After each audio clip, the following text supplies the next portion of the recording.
Hello, welcome to the third World Congress on Cardiac Metabolic Medicine from Leela Hotel, Mumbai. And today we have with us Dr. Rima Kashiva, who is a senior diabetologist from Noble Hospital, Pune. Dr. Rima, please tell us about what is the basic difference between diabetic ketoacidosis versus diabetic HHS, what we call as diabetic hyperosmolar hyperglycemia syndrome. Actually, they are both diabetic emergencies with a little difference in both of them. In DKA, what happens is there is absolute insulin deficiency in a patient. So, usually DKA is seen in type 1 diabetic patients or insulin dependent type 2 diabetic patients. So, when these patients, type 1 diabetic or insulin dependent type 2 patients, miss their insulin doses for 1 or 2 days, a different mechanism gets activated in the body which produces lot of ketone bodies, and they present differently, like they have increased thirst, they have hunger, they have breathing difficulty, they are dehydrated. So that is what is DKA. But HHS is a little different from DKA. Here there is no absolute insulin deficiency. It is a relative but severe insulin deficiency. So these are older type 2 diabetic patients who never knew they were diabetic. So because they were not treated before, their sugar gradually kept on increasing. And in HHS, the blood sugar level goes as high as 600, 800, 1000. So they straight away come and present in the form of coma. So this is the basic difference between DKA and HHS. Okay, that's wonderful. And how does the management differs between the two? In both of these conditions, there is an increase in the counter-regulatory hormones. So although there is different mechanism in DKA, there is different mechanism in HHS, but because in both the counter-regulatory mechanism is same, there is some overlap of symptoms in both. I mean, some symptoms are common both in DKA and HHS patients. Management does not differ much except few basic things. The principle of management of both is fluid replacement, insulin to correct hyperglycemia, maintain electrolyte losses, and correct bicarbonates and potassium levels with correction of hydration, because there's lots of fluid and electrolyte deficit in these. So in both of them, the management remains same.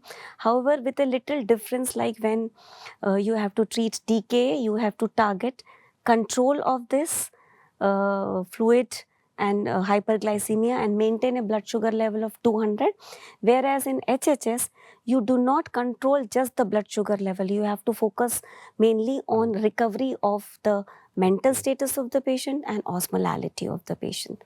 Okay.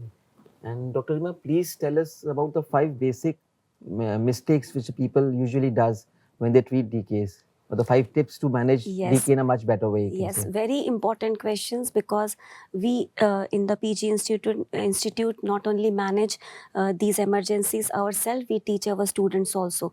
So the basic mistakes that are done during management of DKA, one and the most important thing is both these conditions have a precipitating factor like stress, like a surgery or like a cardiac arrest. So we usually manage DKA, but we do not focus on the treatment of precipitating causes. Second most important thing is we focus too much on correction of hydration part and hyperglycemia, and we miss managing the electrolyte imbalance, which is the key source in correction of hyperglycemia, especially the bicarbonates and potassiums, which are usually ignored. Third most common thing is there is a specific way where IV insulin is given and IV switched to subcutaneous multi-dose regimen. So this part, where to introduce the subcutaneous insulin and how to overlap IV and subcut, is usually missed. And because of this, patient keeps on having recurrence of ketoacidosis or HHS. 3 I have spoken. Fourth and most important thing is we usually do not educate the patient well. We just in hurry-burry treat these emergencies and send the patient back home. And last but not the least is prevention of recurrences by telling them the precipitating causes and how to manage their blood sugar levels themselves at home and recognize the warning signs of DKA and HHS. So these are some things which we usually miss upon. Thank you, Dr. Reema. And thanks a lot for joining us and giving us these valuable insights about management of DKA and telling us the difference between HHS and DKA. Thank you once again. It's a pleasure, Dr. Manoria, to be a part of your conference. Thank you. It's a pleasure. Thank you. Thank you. Thank you.